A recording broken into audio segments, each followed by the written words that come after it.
स्वागत है आप लोगों का आपके अपने educational channel home science with Pooja में, जिसमें हम बात कर रहे हैं अब एक्सटेंशन एजुकेशन की। और हमने काफ़ी सारी चीज़ें जो है इसमें कवर कर ली है। और क्लास शुरू करने से पहले अगर आप चैनल पर आ गए हैं, आपको क्लास में से फ़ायदा हो रहा है, तो आप सब्सक्राइब कर लीजिए, ऑन का बटन दबा दीजिए ताकि अपलोड होते ही आपको पता चल जाए कि क्लास जो है अब आ चुकी है। साथ ही शेयर कीजिए ज़्यादा से ज़्यादा, ताकि जितने ज़्यादा लोगों को फ़ायदा होगा उनका जो फ़ायदा जितना ज़्यादा उनको फ़ायदा होगा उनकी दुआएं आपको लगेंगी और उनको भी फ़ायदा होगा, साथ ही उनकी दुआएं आपको पॉजिटिवली लगेंगी। तो इन्हीं अच्छी बातों के साथ चलिए आज की क्लास को शुरू करते हैं। हमें प्रसार कार्यकर्ता जो है, हमने इसमें देख लिया था कि एडवांटेजेस क्या होती है, उनमें क्या क्या। तो आज हम जानेंगे कि प्रसार कार्यकर्ता की भूमिका क्या होती है, क्या रोल होता है। अगर इसको इंग्लिश में बोले तो इसको बोलेंगे रोल। प्रसार कार्यकर्ता का रोल क्या है? तो प्रसार कार्यकर्ता जो है प्रशासक के रूप में, देखिए प्रशासक यानी जो एडमिनिस्ट्रेशन का काम करता है, यानी कोऑर्डिनेशन स्थापित करना। प्रसार कार्य हमें पता है समूह में किया जाता है, सबके साथ मिलकर किया जाता है। तो जब भी हम कोई कार्य समूह में करते हैं तो उसके साथ कोऑर्डिनेशन बनाना जरूरी है। जब हम समूह में कोई कार्य कर रहे हैं तो सभी के विचार भावनाएं सब अलग अलग होती है, तो उनके भावनाओं विचारों के अनुसार सभी में कोऑर्डिनेशन बनाकर कार्य को करना ही ये कहलाता है कोऑर्डिनेशन। सामंजस्य, जिसको हम हिंदी में बोलते हैं सामंजस्य। तो सभी में सामंजस्य स्थापित करना ताकि किसी में विचारों का कोई मतभेद ना हो। साथ ही इतना इस तरह से जब कोऑर्डिनेशन चलता है, अच्छा पॉजिटिव कोऑर्डिनेशन चलता है, तो वर्क भी पॉजिटिवली ज़्यादा अच्छा होता है और ज़्यादा स्पीड से होता है और ज़्यादा से ज़्यादा लोग उसे सीखते हैं। तो ये हो गया है। इसके बाद में आ जाता है नेतृत्व स्थापित करना या मार्गदर्शन। नेतृत्व का मतलब ही ये है कि किसी का दिशा निर्देश करना, दिशा निर्देशन। तो जब भी हम किसी का मतलब वो अगर सही ट्रैक पर नहीं है बच्चा या जो भी बड़ा सीख रहा है, वैसे ज़्यादातर जो ये प्रसार कार्य किया जाता है बड़े लोगों के लिए है ये, क्योंकि गांव के लोग होते हैं तो वो पढ़ नहीं पाते या किसी कारणों से उनकी पढ़ाई छूट जाती है, तो अर्निंग के लिए वो उनको कौशल सिखाया जाता है, पढ़ाई भी इसमें शामिल की जाती है। तो इसमें क्या किया जाता है कि उनका मार्गदर्शन किया जाता है। अगर वो उनको पता नहीं है कि हमें किस फील्ड में जाना चाहिए, किस फील्ड में हमें कार्य को सीखना चाहिए ताकि ज़्यादा से ज़्यादा हमारा मुनाफा हो, तो ये सारी चीज़ें जो है प्रसार कार्यकर्ता करता है कि उनका दिशा निर्देशन करता है, उनको बताता है कि आपके लिए ये सही है और ये गलत है। संप्रेषक के रूप में यानी कम्युनिकेशन। कम्युनिकेशन जिस एक बहुत ही इम्पॉर्टेंट एक स्किल है जो हर जगह जरूरी है। चाहे आप टीचिंग करें, चाहे आप कोई भी फील्ड में आप काम करें, तो आपका कम्युनिकेशन स्किल अच्छा होना चाहिए। आपको अपनी बात समझाना लोगों को आना चाहिए, तभी जो है उसका फायदा होता है। तो प्रसार कार्यकर्ता जो है प्रशासक का कार्य करता है और साथ ही लोगों को समझा रहा है, सिखा रहा है।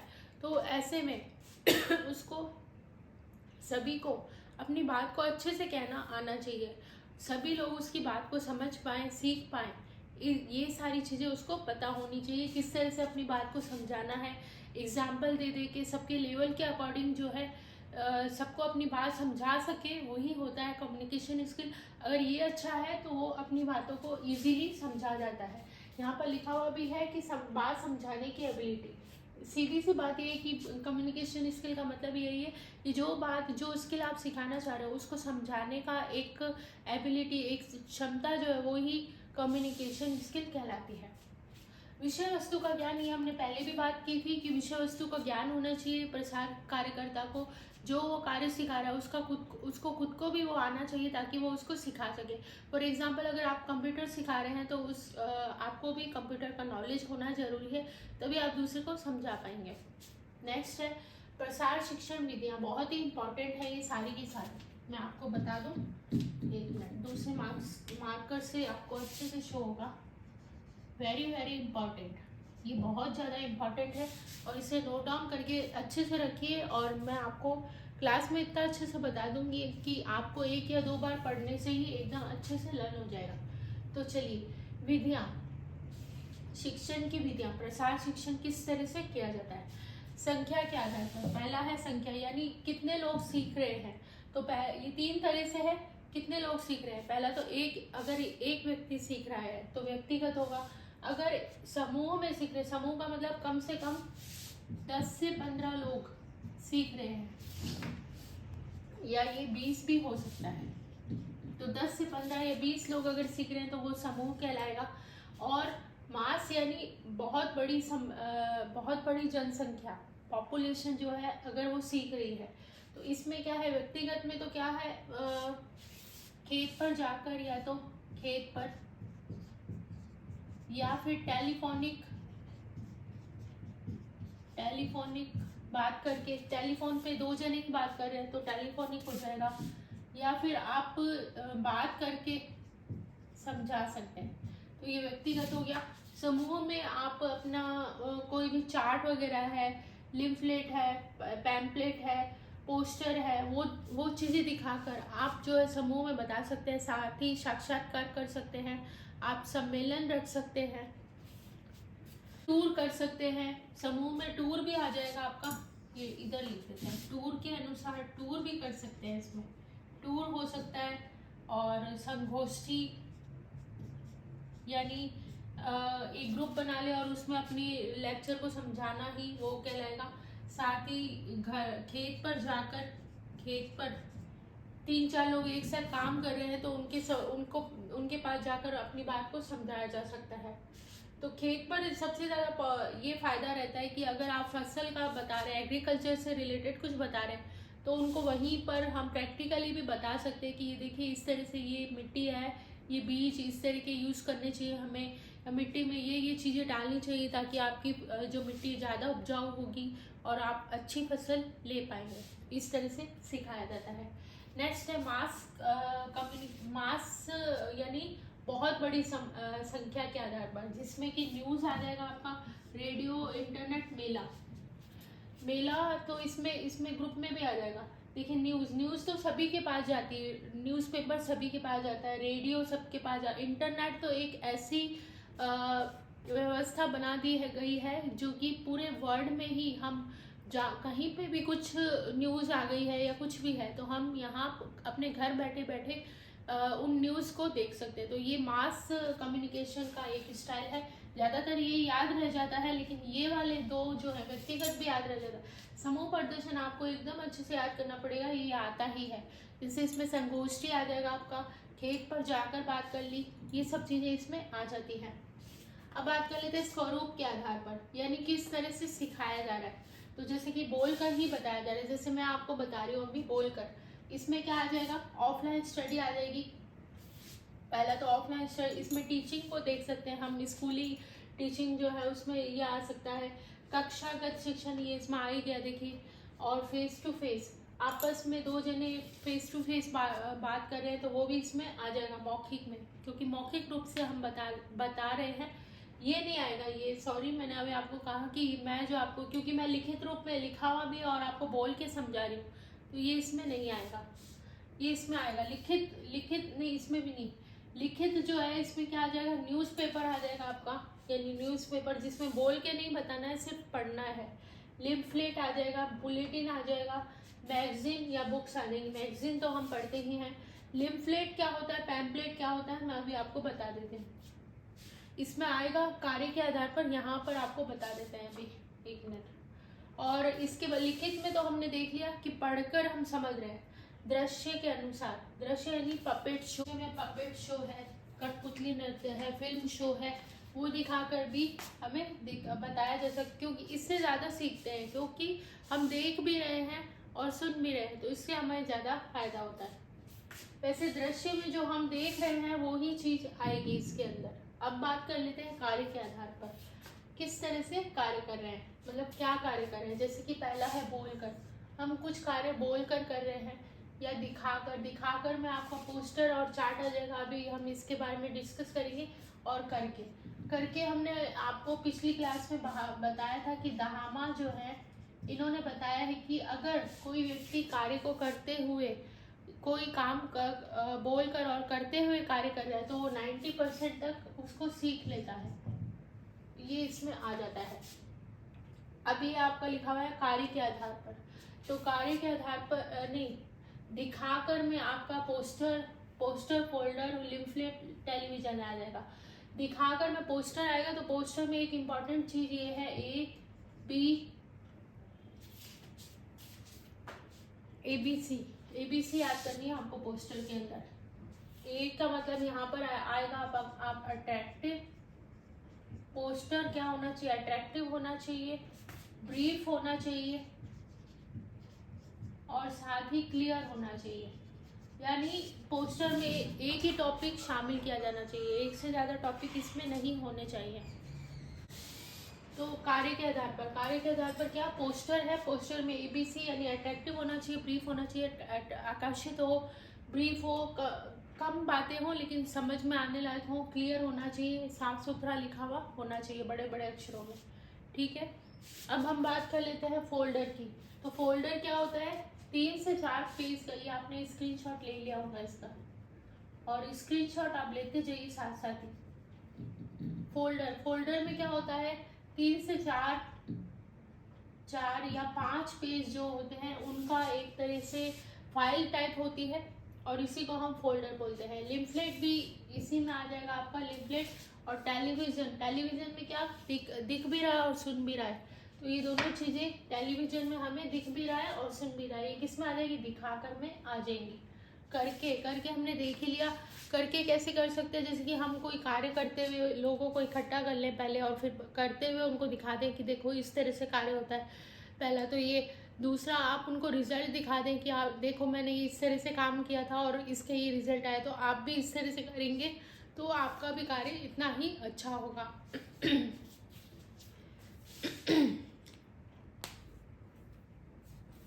तो हमने कार्य के आधार पर देख लिया है। तो यहाँ तक हमने देख लिया, एक बार क्लास को रिपीट कर देते हैं।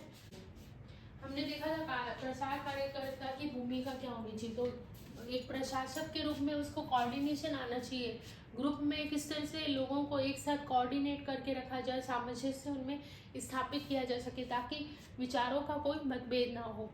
दूसरा है नेतृत्व।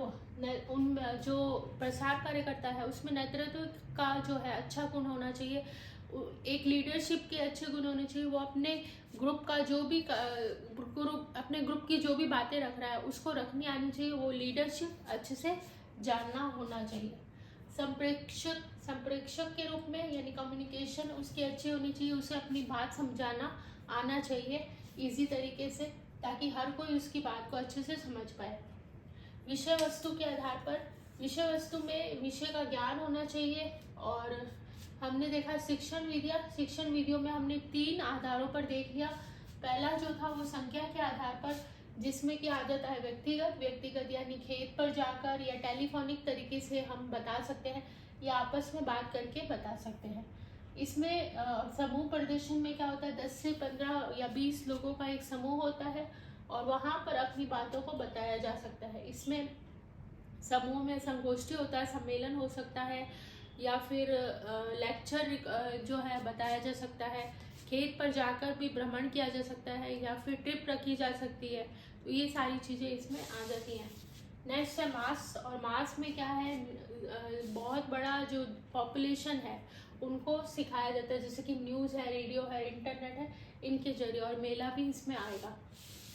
नेक्स्ट है स्वरूप के आधार पर कि किस तरह से पढ़ाया जा रहा है। तो पहला जो है मौखिक, अगर बताने का काम केवल बोल के बताना है तो सिर्फ मौखिक आ जाएगा, दिखा के बताना है तो आपका लिखित आ जाएगा। और दृश्य के आधार पर क्या आएगा, दिखा के कोई भी चीज़ हम चलती फिरती चलचित्र वगैरह दिखा के हम उसको बता सकते हैं। एक चीज़ और, मौखिक जो है वो सभी के लिए यूज़फुल रहता है। अगर कोई अनपढ़ भी है तो उनके लिए भी यूज़फुल रहेगा, क्योंकि कोई चीज़ हम बोल के बता रहे हैं तो हर कोई समझ सकता है। लेकिन अगर लिखित में हम बता रहे हैं और किसी को पढ़ना ही नहीं आता, अनपढ़ है, तो उनके किसी काम का नहीं है। ये भी आप ध्यान रखिएगा।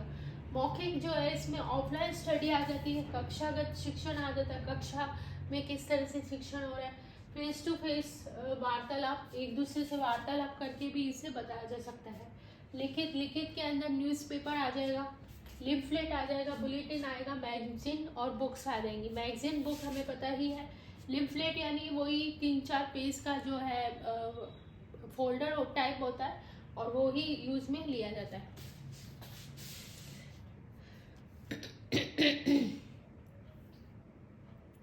इसमें एक स्लाइड भी आएगा। स्लाइड का मतलब पावर पॉइंट में जो हम स्लाइड जिससे बनाते हैं अलग अलग टॉपिक पे, जैसे कि हमने एनवायरनमेंट पे बना ली, ट्री पे बना ली, तो वो ही स्लाइड कहलाती है। नेक्स्ट आपका स्वरूप के आधार पर क्या आता है, दृश्य आ जाता है, तो पपेट शो आ जाएगा इसमें और फिल्म शो आ जाता है। कार्य के आधार पर हमने देखा 3 तरीके से है, बोलकर, कोई चीज़ हम बोलकर बता रहे हैं, दिखाकर बता रहे हैं, जैसे कि चार्ट है, पोस्टर है, इनको दिखा दिया हमने और बता दिया, जैसे कि पर्यावरण पे बता दिया, बेटी बचाओ बेटी पढ़ाओ आंदोलन पे हमने बता दिया, पानी कैसे सेव किया जाए। लेकिन एक बात ध्यान रखिएगा, ये दृश्य वाले दिखा के जो है, ये जो भी पढ़े लिखे लोग हैं उनके लिए ही यूज़फुल है, अनपढ़ लोगों के लिए यूज़फुल नहीं है। तो ये बोलकर इनके लिए सही रहेगा। इसके अलावा ये जो करके हम काम कर रहे हैं, ये भी जो अनपढ़ हैं उनके लिए यूज़फुल रहता है। और इसमें करके में ये हमें याद रखना है कि दहामा ने बताया था कि अगर कोई काम हम करके कर रहे हैं तो हम 90% तक सीखते हैं। पोस्टर में हमने देखा कि ABC यानी अट्रैक्टिव, ब्रीफ और क्लियर, ये तीनों चीज़ें हमें ध्यान में रख के पोस्टर बनाना चाहिए। फोल्डर जो है इसमें 3 से 4 पेज हो सकते हैं या 5 हो सकते हैं और उन्हीं में चीज़ों को लिखा जाता है। लिम्फलेट भी पोस्टर फोल्डर जैसा होता है और टेलीविज़न तो हम सबको ही पता है। तो शॉर्ट एंड स्वीट क्लास थी और पूरी की पूरी क्लास बहुत ही इम्पॉर्टेंट है। अब ये जो विधियाँ आ गई हैं आपके प्रसार कार्य शिक्षण की, बहुत ज़्यादा इम्पॉर्टेंट है, इन्हें एकदम हल्के में मत लीजिएगा, एकदम अच्छे से पढ़िएगा, रीड कीजिएगा, नोट्स बनाइएगा ताकि आप अच्छे से अपनी तैयारी कर सकें। तो चलिए अब मिलते हैं नेक्स्ट क्लास में। त्योहारों के सीज़न में आपकी क्लासें ब्रेक नहीं हुई है, अच्छी बात है, मुझे बड़ा अच्छा लग रहा है कि आपकी क्लासें ब्रेक नहीं हुई है। बीच में भले ही थोड़ी छोटी रह गई है लेकिन कंटिन्यूटी हमारी ब्रेक नहीं हुई है। तो यही होती है सफलता का एक मूल मंत्र, यही है कंटिन्यूटी। अगर हम कंटिन्यू हैं, लगातार हम अपने कार्य को, हम जो कार्य करना चाह रहे हैं उसको कंटिन्यू करते जा रहे हैं, तो कभी ना कभी सफलता आपको निश्चित ही मिलेगी। तो चलिए इसी अच्छी बात के साथ आज की क्लास को यहीं पर एंड करते हैं। अब मिलते हैं नेक्स्ट क्लास में। Thank you so much.